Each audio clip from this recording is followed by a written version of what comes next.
So for my presentation, I'm going to talk about utilitarian theory. And I'm going to start by talking about just a brief overview of the theory, making decisions using this theory, and then I'm going to talk about a current ethical dilemma that's happening in business today, connect the theory with that, and then connect the theory with my lens.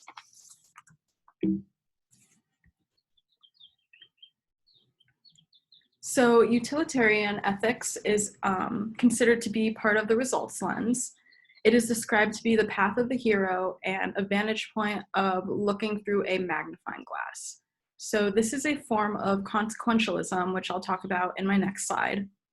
The theory basically approves ethical actions where an act or effort creates greater good or a greater life, and most ethical choices will create the greatest good for essentially the greatest amount of people. So decision-making and utilitarianism. So basically under this theory, individuals are said to take a stronger position, have stronger opinions, which then leads to easier decision-making process. The theory also believes every decision can be reduced to a cost-benefit analysis. And to better understand this theory and the decision-making process, I'm going to use a simple example with Batman. So the story of Batman, basically his goal is to kill the Joker. Under this theory, Batman's decisions and actions would be justified because he is killing the Joker basically to save the greater good and do the best decision basically for the greatest amount of people. So the ethical dilemma that I'm going to be talking about is data mining in healthcare. So data mining in healthcare is still fairly new. The term is pretty broad, but I'm going to kind of summarize what this is. So it basically refers to how healthcare or businesses can analyze large sets of data and better understand patterns. So analysts can basically look at this information, understand patterns, and basically take the information and draw conclusions from it. So the information can be used to make decisions, better understand problems, increase efficiencies, or even improve a patient's life.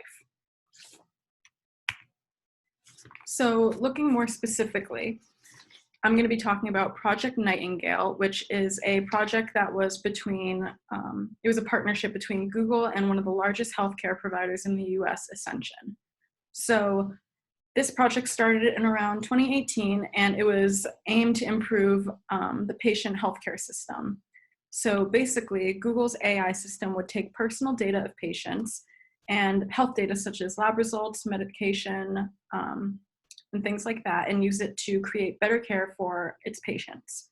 So basically, the concerns came up through a whistleblower who worked on the project, and there were concerns over ethical issues regarding privacy and lack of transparency with the patients involved. So basically, the patients were never provided consent, and there has been issues over a gray area of the matter of if Google can legally give the information to third-party users and use that information for consumer purposes.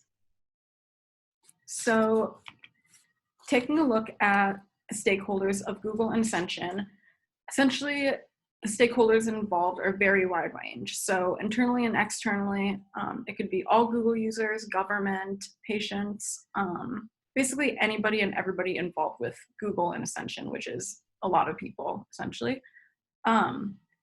So looking at it a little more closely, the people who are more directly involved as stakeholders are Google users, Ascension's healthcare patients, and most importantly, the employees of Google who have access to all the patient information. So looking at utilitarianism and Google, making those connections between the two, Google's overall goal is to create an innovative method to do something positive for the greater good. So basically, Google's obligations are to create a better world through their innovative technology. And the consequence of this is also failing to respect the privacy of others.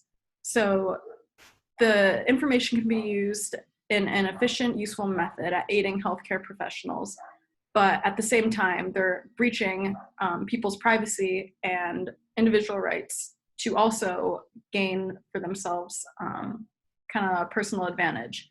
So this also leads to the double standard under utilitarianism of making choices based on what is political or personally advantageous.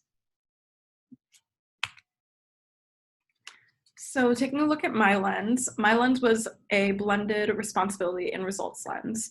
So I'm basically a mix of living into my personal principles and the greater good for individuals. So theoretically speaking, if I were involved in the Google Ascension situation, as a leader, I feel as if I were to be involved, I would make the decision of allowing an opt-in or opt-out option, or just giving the patients a little bit more information on where their information or who their information is in the hands of and what they were going to do with the information. So I think it's important that Google is making the effort to advance technology in the healthcare system, but at the same time, it shouldn't be ignored that people's information is kind of in their hands without their knowledge of it. So the importance of utilitarianism within business decisions and managers is that under this lens, individuals are able to make efficient and faster decisions. But at the same time, strictly falling under this lens means that individuals also have a hard time working with different mindsets. So I think overall, it's important to be able to have some qualities under this lens, but at the same time, I think it's disadvantageous at the same time to completely fall under this lens in a business setting. So to end off, I just want to talk about a couple of things that I learned from this, and I think it was really interesting, the stuff that I learned about through data mining in healthcare and the Google Ascension project. Project Nightingale was something I had personally never heard of before, and I just thought it was really interesting how such a large company that affects everybody, since everybody uses Google, it's such a large company, and I think it's interesting how, I mean, for me, I hadn't really heard of it, and I didn't really think that there was too much information about it on the internet either, which was very surprising to me. So yeah.